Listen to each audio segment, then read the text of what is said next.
Hello, hello. Y'all, I am sitting in my office getting ready to record this episode. I've just written out my outline for it. I mean, this episode is, whew. I thought last week's, I was like, buckle up for last week's, but this week, same. I keep trying to have these like light episodes with y'all, and what's coming through my body most of the time is just intense, deep topics. And the ironic piece of that is today in the Dallas area, we are currently under a tornado warning till about 6 o'clock tonight. And so I have this incredible view of all of these dark, stormy clouds and just stormy vibes today, which is going to fit beautifully in the topic that showed up today wanting to be shared, which is how you can know the difference between true love and love that is just a mask for control and manipulation. I'm so deeply excited to share the thoughts I have on this with you guys. I'm going to be sharing a lot of examples from things I've been noticing in my clients right now to a very personal experience I had this last weekend that is teaching me deeply about what love is and what it isn't for me. And I definitely want to start by caveating it with that for me piece, because love is just a word. It is just a placeholder that we get to really put whatever concept we want into. And as I'm going to talk about in the episode, it can mean lots of different things to lots of different people. And you and your partner may not actually have the same definition of love. And that could surprise you. Like you could have been married for a really long time and just not even know that your partner's idea of love is actually really different from yours. So I want to, before I dive into that piece, I just want to say, like, foundationally, I am learning, and what I've come to really believe deeply is that true love does not need to manipulate you to get what it wants. So I'm just going to place that here at the beginning of the episode to be, kind of floating around, sinking in your brain, and I'll come back to it at the end. Okay, so love is just a word. It is different depending on each person you talk to. So I really want you to take a second and just pause and think for yourself, what does the word love actually mean to me? What do I think it looks like when someone loves me? What should it look like? What should it look like when I love someone else? When you're in love with someone, what do you do and what do you not do? So maybe pause the podcast, stop for a second. You'll get a lot more out of it if you take this second to breathe in deep, see what you think love is, and maybe even as you're having those ideas come up, notice in your body which of those thoughts about love actually feel good and which might kind of have some stickiness around them or feel a little bit like, oh, it sounds right, but it doesn't necessarily feel right in my body. So take a second to do that. Okay. So once you have these ideas in your head, I want you to have that definition as we're going through this and kind of be checking in as I'm giving you examples for what you might believe. And I would offer, if you want to take it even a step further, maybe writing those things down in a note in your phone and later on asking your partner, hey, what does love mean to you? What does it look like? What does it involve? How do you know someone loves you or not? So I remember having this conversation towards the end of my journey with my now ex-husband when we were married. I remember having a moment with him where I was asking him, what does love mean to you? And he said, Well, love is when you're willing to do things you don't want to do because you care about someone else. And I can still feel it in my body.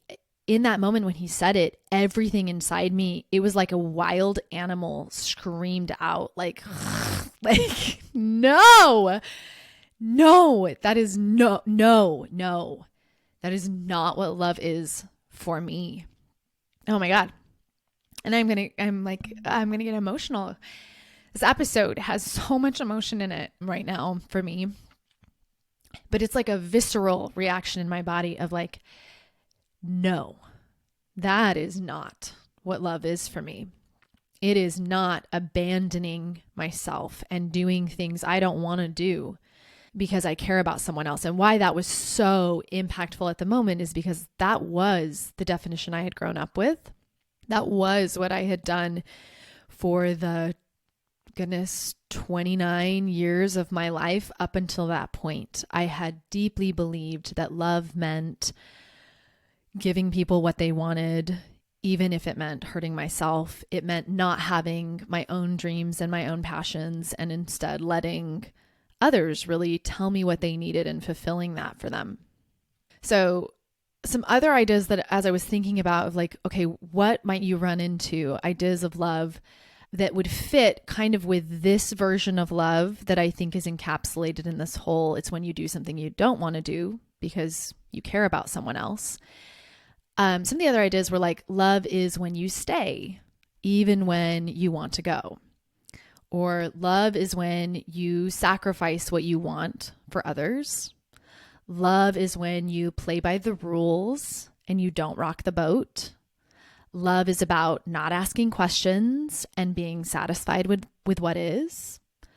Love is being grateful for what you have instead of being selfish or ungrateful, wanting more than what you have. Love is when you accept someone exactly as they are, even if they're not growing or changing, and you stay with them regardless because you made a promise and you made a vow. So notice, as I said, each of these, kind of what's coming up for you in these definitions of love. Maybe these are things that you've heard. Maybe these are things you believe currently right now. Ultimately, you get to define love for yourself. Okay?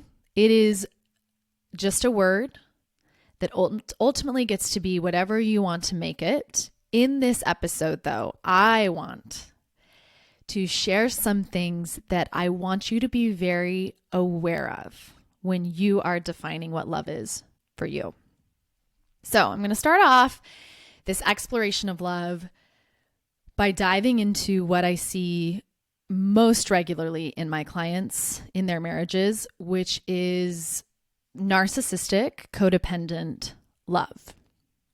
And narcissistic, codependent love is built on lots of enmeshment. Okay. Enmeshment is where my emotional happiness depends on you and vice versa. So there's a lot of loss of individuality, loss of personal responsibility for our own happiness, lots of needing others to be certain ways so that we can feel good. Now, growing up as a child in a family with a narcissistic mother, this was the game. Like you had to play by the rules of enmeshment, which were always thinking about how is what I'm choosing going to affect other people. I can think back, I rarely made any decisions without always first considering like, what is my mom going to think? How is she going to react to this? So notice that may be the case in your marriage. Rarely making any decisions from a true, like, this is what I want. And it's not that you don't communicate what you want. I'm not saying you just go off and do things without telling your partner, but a lot of you don't even communicate what you want because you've already anticipated your partner isn't going to like it or it's going to make them upset. And so you just repress it. So enmeshment is a cornerstone of the narcissistic codependent love. Another key piece of this love is control. When you are enmeshed with someone and your happiness depends on them, and I want you to think of this what I see the dynamic the most often is a lot of like a husband who has more of a narcissistic personality. So in being enmeshed with you, he feels like you need to make certain choices to make me feel good. You making choices I don't like hurts me. And so ergo, you shouldn't do those things that hurt me. And there becomes a lot of need for control, because if you're the one that holds my happiness, then I have got to get you to do the things that I need you to do for me to be happy. And for most of you, that's going to show up when you're considering divorce. And I need you to stay married to me so that I can be happy. So that was, this one of the second pieces. A third piece is because they need to control you, they will use a lot of defining, a technique of defining you to really ultimately manipulate. And that's just a technique of needing that control to get you to do what they want. So the defining comes about in like them having lots of stories about who you are and defining you through their lens. An example just popped into my mind. I remember one of my sisters dating a guy in high school that my mom was set on her dating. And they came to a point in their relationship where my sister was kind of over it, like did not want to date him anymore, was ready to break up. And my mom had this story about how he was the best thing she was ever going to have in her life. And she didn't know what she really wanted. And she was being impulsive and she needed to think through this more clearly. And she was going to regret this. And if she broke up with him, she was always going to look back and be sad. Perfect example of like, my mom had this idea and thought she knew my sister better than my sister knew herself. And so much so, believing that she knew my sister's true motives and what she really wanted. So much so that she used this fourth key piece of this type of love, which is using authority, using this authoritative kind of stance of, I have a better insight into what's really happening and who you really are and what you really want. So you really shouldn't trust yourself because I know best.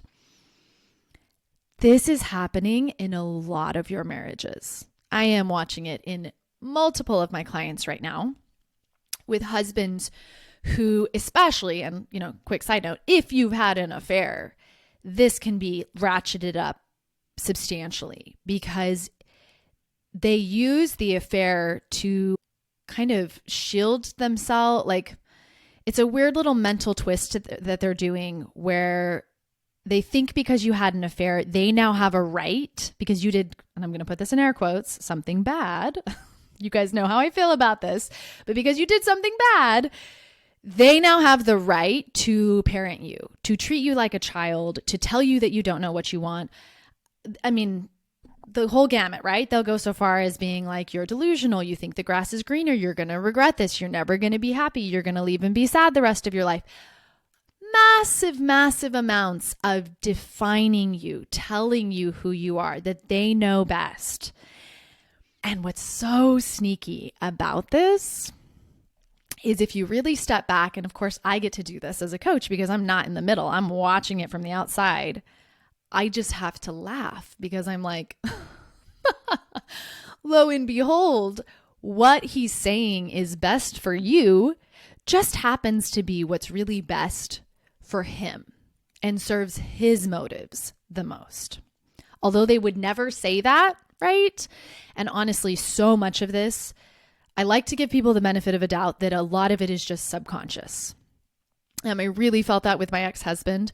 A lot of the manipulation and the control that he did when he was trying to prevent me from leaving the marriage, I think came from deep desperation, a lot of fear. And when people are afraid, they do things that they wouldn't do probably in a more calm, centered, grounded state. You can kind of see the worst sides of people come out when they're afraid of losing something that at that moment in this codependent narcissistic relationship, they are using that relationship with you to feel some kind of sense of safety or certainty in themselves. So you leaving isn't just you leaving, it's a huge piece of what they use to feel safe in their life leaving. So they're going to fight for that. And they're going to pull out, their subconscious is going to pull out dirty techniques like control and manipulation and using authority and making you responsible for their feelings to do that. So with those kind of 4 things that I talked about, right? The first one was the enmeshment, then using control, using a lot of defining of you, and then becoming like an authority figure in your life, treating you like a child. They have more insight into you than you do into yourself. I want to state very clearly, this is not love. Love is not manipulation. If I had to say what I think this is most, this is the machinations of childhood trauma in adult relationships. This is, I never got enough love in my childhood to feel truly safe in myself. And now I can't, the thought of being without you is too terrifying to let you go. Not because I really genuinely love you, not because I genuinely see you and understand you and love who you are as a person, but because I'm terrified of trying to figure out my identity and who I am without this piece of you in my life. Yeah, as I'm saying these words, I'm like, oof, I can almost like collectively feel a lot of you like, oh shit. Like, let this sink in. This love is not what I think we think of as like, what I'm using in this episode is calling true love, right? The love that is like, I see you. I know you. I see your heart and your passions, and I love who you are as a person. And I want you to be happy. And I want me to be happy, right? That is like true love. I get you. I see you. I respect you. What I just defined is not love. It's not true love. This is love that is the word love being used to hide fear, manipulation, and control. And it can get so tricky when you are in the middle of it, y'all. So as I was writing this episode, I was like, oh my God, I have been in the middle of this. I mean, I was definitely in the middle of this when I was in my marriage. But even since then, and I think it's helpful for you all to know that, you guys just see me through the podcast. And so at times it can feel like I have all the answers and my life is great. But like, y'all, just like I said last week, it is messy up in here. I am healing and learning how to love all sorts of aspects of myself. So one of the things I wanted to share is that I definitely found myself actually in a relationship that, as I've had hindsight and time away from it, looking back on it, in a lot of ways was more abusive than my marriage in just different ways. And I was trying to, with this episode, think back on it and think like, what was it that kept me? And how did I not see what was going on in that relationship? And I realized, I think it really came out of when we first met each other, we fell in love like really fast and hard. And that is that incredible feeling of like, oh my God, I have this hole inside of me, you have this hole inside of you, and together we feel complete. And really looking back, this was a partner who really needed me for his identity. Like where he was at in his life, having me in his life allowed him to think much better thoughts about himself. That is a pretty dangerous place to be in, because then me leaving in some ways means I'm taking his identity with him, this identity that he really likes now. So as things started to get rocky in the relationship, when we started this off this premise of like, oh my God, you are so amazing, so filling, so awesome for me. Then when I started to realize, maybe this isn't what I want, he would use those techniques of guilting and shaming me into staying. And a lot, I'm not even going down into like the deeper technical aspects of what it looks like when a narcissist is manipulating you. I hope to do that in the future on an episode. It's going to be a long episode though. And I'm like, I got to gear up for that one. But, using techniques, like one of them would be like the whiplash of 1 second he's saying to me like, I love you, you're my everything. And the next minute he's, verbally attacking me. 1 minute he's playing the victim and saying I'm this terrible person and I'm going to hurt him so much. And the next he's like, fine, leave. What that does to your brain, it's like, it is a lot. Like whiplash is the best word. It is just like, whoo, whoo, whoo. Like you can't keep track of what is going on because there is so much up, down all around. In fact, one of my partners talked about it this week where she was having this conversation with her husband. He's talking about one topic. She like kind of pins him on it. And all of a sudden he is like off on a totally different topic, like bringing up something about their children and how she'll be a bad mother. And I was like, that is textbook. Do you see what he did there? As soon as you kind of like get something established, they will just change direction entirely. And that change creates this like emotional jolt in you that then disorients you.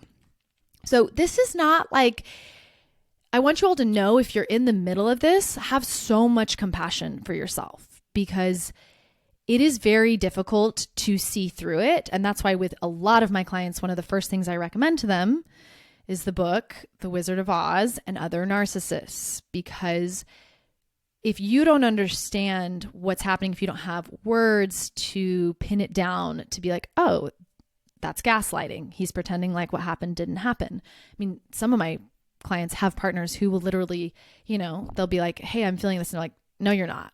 Or that didn't happen. Or you're just overreacting, right? Whew, it feels so high and low, like 1 minute telling you how much they love you and next that you're going to be an idiot for leaving them. So ultimately what got me out of that relationship, what saved my bacon, because I was in and out. I like broke up and got back together in that relationship like 3 times, y'all. That was how much I was like really emotionally tied to this person. It was my deep trust in myself. And ultimately, as much as this person wanted to define me, I had done enough work to really fucking trust myself that no matter how much he was feeding me the thoughts to redefine me in the way he wanted and the story he wanted, I could go enough off of my body to know what was true or what wasn't for me. So I also, in sharing that example, I also had some client examples that I wanted to use just to give you guys scenarios that will illustrate this love that I'm talking about. This love that is not true love. Okay. It is love that is a mask for control. So I've had a client who husband at the time, I would say like half the time is love bombing her, which is where like all of a sudden where previously in the marriage, he was incredibly neglectful and not, no matter how much she asked him to do stuff or told him what she needed, he just would ignore and keep doing what he was doing. Now he is doing all the things. He's buying all the things. He's saying all the things. He's touching all the things. And half the time, he is also doing what he did previously, which is defining and manipulating, shaming, and judging her. But because he is now, and I'm putting this in air quotes, giving her what she said she wanted, her brain gets really confused, thinking that this is love. And he's doing a great job of convincing her because he's all on board with telling her it is love. Look, I'm giving you what you wanted. We are healing it. We are fixing it. Here's what I want to say. True love is not giving you what you said you wanted now that you're about to leave. Oof, and my teeth are like gritting as I say it because it is such bullshit to watch these men all of a sudden when the risk is, oh shit, I'm going to lose you. Now they're willing to do all the things and manipulate you by saying, why do you want to leave still? I'm doing all the things now, with total disregard for all of the years that led up to this point, right? So it is not giving you what you want now that you said you're going to leave. Okay. True love is respecting and trusting you enough to believe you when you say you know what you want and it's not this. And what I mean by that is when you're saying to him, look, I just don't think I'm happy still, even though you're giving me all these things, I'm still not feeling it. I still think I want to go. Can he stop and even give you the space to like, okay, you get to believe and want that? Or does he just immediately rush into convincing you that you do? No, trust me, you do. You're getting the things you want. Notice that. If he cannot hold space and just like, okay, yeah, you're right. Even with me giving all the stuff you said you wanted, it still might not be enough for you. And that's okay. If he can't do that, it's not real love. Okay. Client number 2. In this scenario, this is a client who has a husband who, you know, his approach, instead of like doing all the things, is to come down really hard with like massive shame and guilt. So very much words like, you're destroying our family. She's had an affair. So like you shouldn't have had an affair. You should have told me how unhappy you were sooner. You should have communicated with me. Things would have been different, which once again, I just want to say like bullshit, because in a lot of these instances, you have been communicating. In fact, I'm going to have to ask one of my clients. She told me yesterday, there's like a Taylor Swift song that basically talks about this exact thing of like, I was telling you all along, you just didn't want to hear it. And that is the truth. Like, I know in my own marriage, I was making pleas for intimacy. I was asking for the things I needed, and he didn't want to hear it or couldn't hear it, right? And with that happening over enough time, I just eventually built up walls that by the time we reached the point of divorce, I was too tired to take down. I know I could have. I knew when I got divorced, I could have stayed with this person and like found a way through it. But I also knew in my gut, I didn't want to.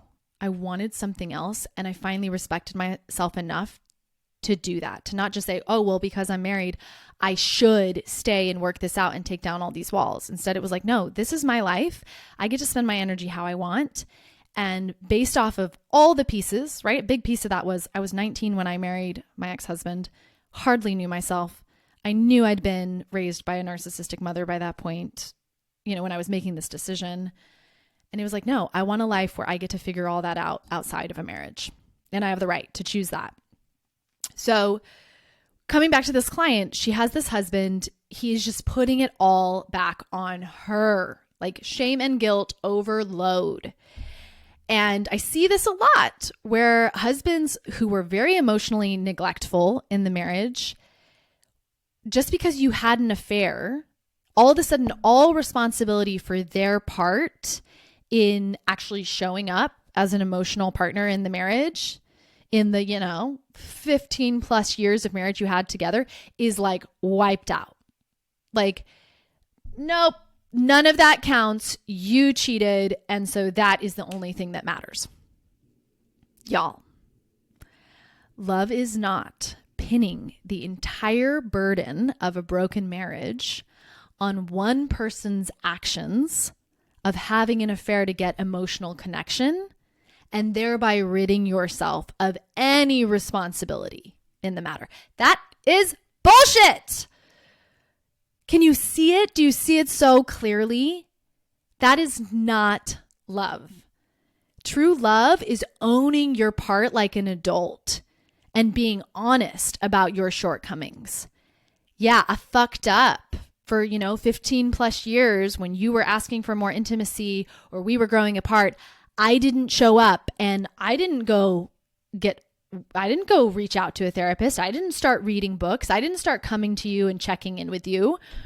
True love is realizing that sometimes the reality is maybe you're just not the best fit for someone else and what they want most.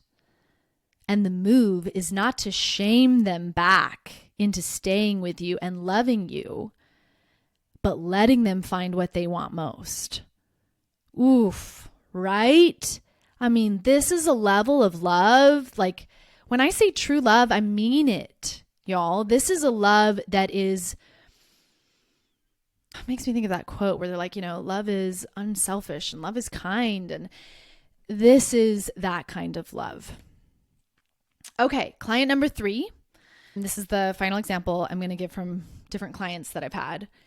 So in this one, this was a client whose husband, doing all the things, like for so many years had been so neglectful in the marriage, completely wrapped up in his work, and in her having an affair and moving forward with a divorce has like done a 180 and is like, okay, I will change everything that I am just to stay with you. Like, tell me what you want. I will be okay with it. In fact, to the point of like, I have no wants or needs beyond making you happy, which sounds really seductive, doesn't it? Like, that's gotta be love. Like, love has got to be someone telling you, I will do whatever it takes to be with you. I will abandon everything I want, who I am. You want me to quit my job? I'll quit my job. You want me to be okay with you going out every weekend? I'll be okay with that. Whatever it is, just like stay married to me. And yet, he's doing all of this without ever really acknowledging the reality that she keeps trying to get him to admit, which is like, she doesn't want to stay. Okay. Like, he really just is not hearing her. And when she says, I think I just don't want to be married, actually sitting with that and saying, okay, if you don't want to stay, then you can go. Someone listening to you say what you want and trying to convince you that they can give that to you when what you're saying is, I don't want to be with you. And they're like, no. Trust me, you do want to be with me.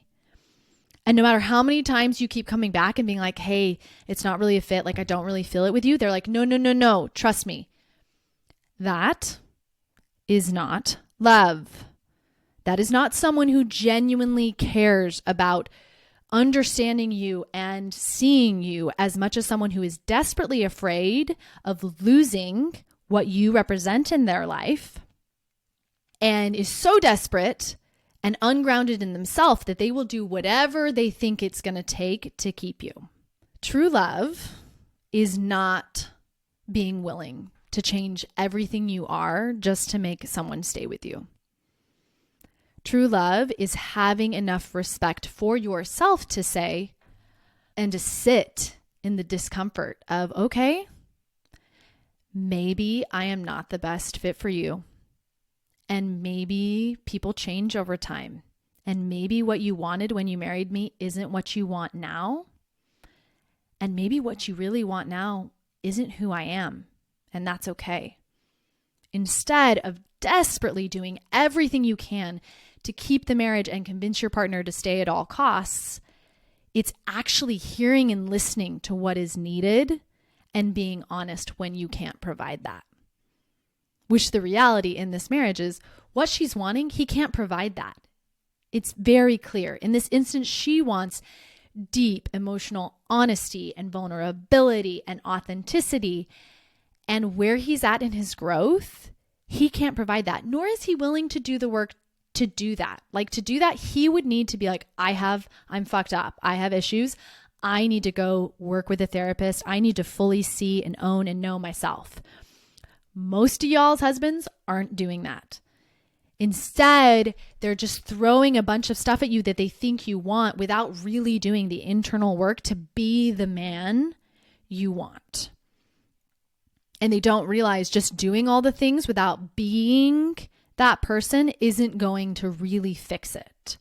So in all of these examples I gave you, none of those marriages and none of the things that those husbands are doing that they would label as love are true love in the way that I choose to define it. And in most of them, I believe they are examples of really emotional childhood in these men. And what I mean by that is they are acting like emotional children by tantruming and lashing out and freaking out and just running around trying to do a bunch of stuff without taking any real responsibility for how they've shown up in the past and even for how they're showing up now. Like, they are expecting to be able to shame and guilt you all the time and still call that love. That them telling you you're a horrible person for having an affair, you're a horrible person for leaving this marriage, that somehow that should mean you should feel safe and want to stay married to them now. Do you see the crazy mindfuckery of it? Oh my God. Okay, so I want you to take all of this episode I want to caveat it by saying, y'all, I do not have vast experience with true love. Okay?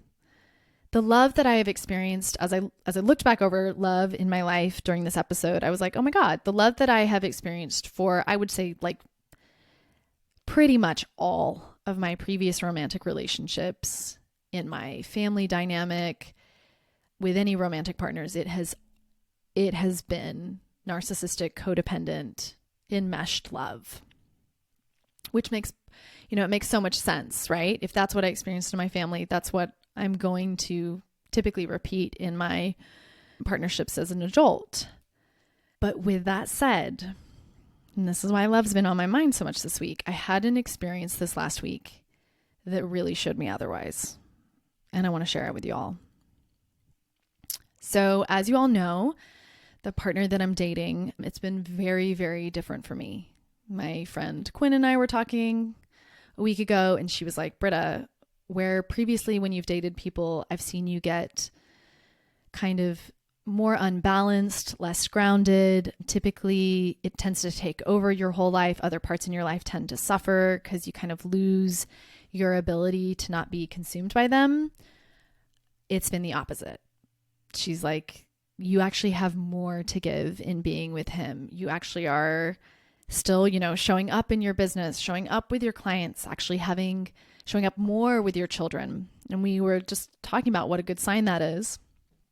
But this last week, and you guys probably caught a little wink at it in the last episode where I talked at the end of the messiness of right now feeling like, ooh, I feel so safe in this relationship and I kind of want to be free to do whatever I want and to have new experiences with new people. And I said in that episode, I told you guys I was going to talk with him, or, that we had talked and we had shared.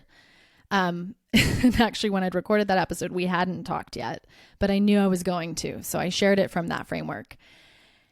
And I did, which was good. I think I was meant to share it in that episode because it helped me have the fortitude to do it, because being seen in your messiness can feel very risky. And thankfully with him, I'd kind of been hiding these feelings because I didn't want to hurt him, right? There's that people-pleasing, codependent, right? Enmeshment. What I want to do is probably going to hurt you, so I'm not going to tell you. But I finally I could feel that hiding from him and not being honest about it was compressing and constricting my ability to really feel and enjoy the love that I was experiencing with him. So I dove into the messiness. I ended up having a conversation with him where I told him, there's a part of me, I'm considering going to the burn this year. And there's a part of me that wants to go to the burn and be able to have a burn like what I did last year, where I was single and I could just kind of flit wherever I wanted. I felt no restraint around what I could or couldn't do with anybody, and I could just kind of follow my flow. And I think this feeling comes out of a belief I've had about myself that has really served me in the past 4.5 years since my divorce, around freedom is me being able to do what I want, when I want, with who I want, without restriction. And freedom is me being able to, have people come and go and be okay with it, which has served me a lot. I will just say, side note, I have realized, I think a lot of that is somewhat of a trauma response, to be honest. I've lost a lot of people that I've loved over the last 4 years. And because of that, I needed to adapt this idea of myself that was that's okay. there's always someone better. There's always someone better. You guys may have heard me say that previously. So that was kind of the framework. One part of me was in this framework, and then another part of me was in this like, damn, I really feel so loved and seen and safe and held in this container with this partner. I don't want to fuck that up. I don't want to lose that. How do I reconcile the two? And so I just dove into the messiness of telling him, this is what's coming up for me. I haven't made a decision. I don't really know what I actually want, but I needed you to know where I'm at. And y'all, oh my God, I got to see even more deeply who my partner really is. Because in that moment of confusion and vulnerability, right? I am super vulnerable in this moment. I'm admitting I don't really know what I want. I've got a lot of things going on right now. He did not pounce and try to define and convince me. He did not take advantage of being able to at all like threaten me, say, okay, well, if that's what you want, then I'm out. Or any of the other, manipulations. Well, that really hurts me. How could you do that? None of that. Okay. And this is a man who deeply loves me and wants me in his life. And even his deep desire would not push him to destroy my self-trust so that he could have what he wants. In that moment, it wasn't just that moment. It was over like a period, that evening as we'd talked, that whole evening, and even into the next morning before he left. Not once did he manipulate me. Not once did he shame me. Not once did he guilt me. And yet he also held to his own boundaries, which was the simpleness of saying, yes, like I see where you're at. And if that's what you want to explore, I understand that's what you need to do. I'm also not going to invest as heavily in this. And I knew that, y'all. We had defined in the relationship early on that this was going to be monogamous, that we were going to be committed to each other. I mean, I was the one that established that wanted that.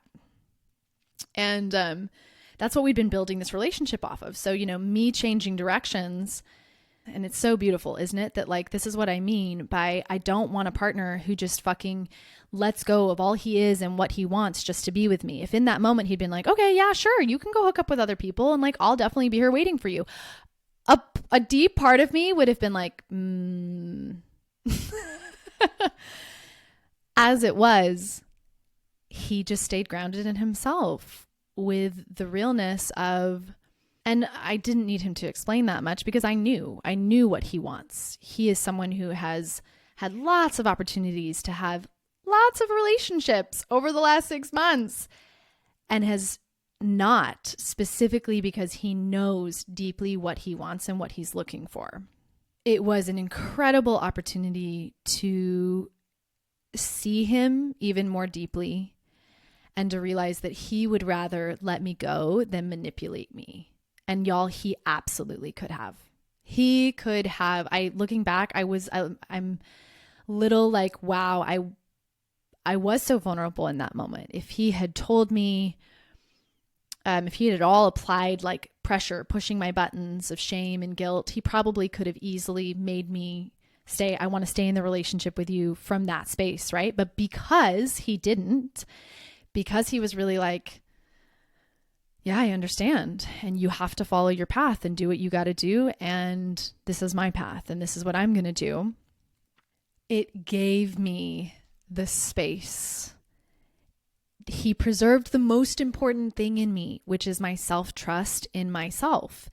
And that next day after he had left, I had time to go talk with Quinn. She's my coach, best friend and coach. And in that container, really get to put everything out on the table, right? And talk through all of it. And funny enough, after seeing how my partner had responded, I was like, oh my fuck, this is what I want. I want to commit to this. And I was able to see more clearly how the things I thought I wanted like I said earlier, we're probably coming from more of this trauma response belief I'd developed that commitment equals loss of freedom. And when Quinn and I really dove in and examined, like, wait a second, are you actually losing freedom in your relationship with this partner? What she helped me see was it was the opposite. Like, actually, the more safe I felt with him, the more free I've become. A lot of the things I thought I wanted that sound kind of like fun and wild when I've actually gone and done them, or they actually can be really stressful, which is another aspect of just living and accepting that I have CPTSD. Instead of just like, let's go do all the crazy things, realizing, wait a second, actually, I like to do crazy things, but they're actually more enjoyable when I can do them in a connected, loving space with a partner.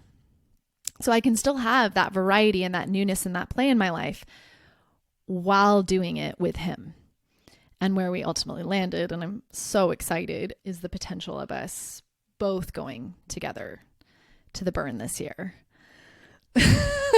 Which, we don't have tickets. We don't have a camp yet. So there's a lot of moving pieces there. But if that actually happens, it will be an incredible, just an incredible experience.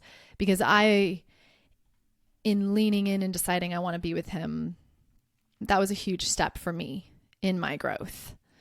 And a healing of a deep wound I've had around not being able to trust that I'm safe in relationships and not being able to trust that that person's going to stay.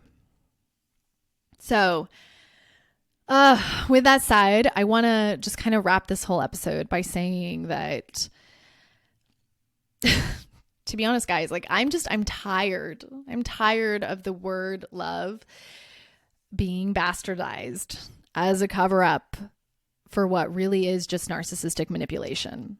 And now that I'm experiencing true love, I feel that even more potently. Like, oh my fuck, this is what true love is. Let's stop calling what really is narcissistic manipulation love. I believe true love is built on the foundational principle that I trust you, that your partner, when they're saying I love you, it's like, I trust you, that you know what's best for you, and I respect you to do what's right for you, even if it means I lose you. Because ultimately, I want what is best for you, and I am grounded enough in myself to do what's best for me as well.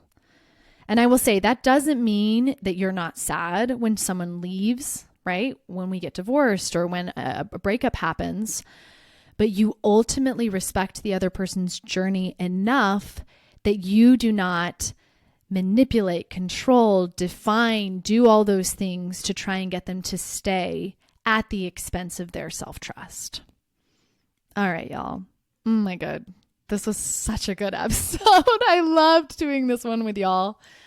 I keep forgetting to remind you, so I'm going to, at the end of this episode, just say, please go like and subscribe to the podcast. It helps tremendously with my ratings on iTunes, and it makes a difference every time you do. When you go rate it or you go subscribe, it allows it to be sent out to more women. When they search it, it's going to come up more regularly. And I love that. It feels like you getting to participate in sharing this with the world. It's, a little small, tangible thing that you can do to help others find these words, which, if you're listening, I'm guessing you feel inspired and impassioned by them too. And I want more women to hear them. So that is something I am asking for you to go do. And the great thing about subscribing is then every time a new episode comes out, it'll notify you. So you don't have to worry. Cause sometimes I post on Tuesdays. Sometimes I don't always get a new episode out every week, but that way you'll never miss one. So know that I love you all. I loved going on this journey with you. I hope that this deeper take and exploration into what love really is helps you think about it differently for yourself and ultimately decide what you want it to be. Till next time.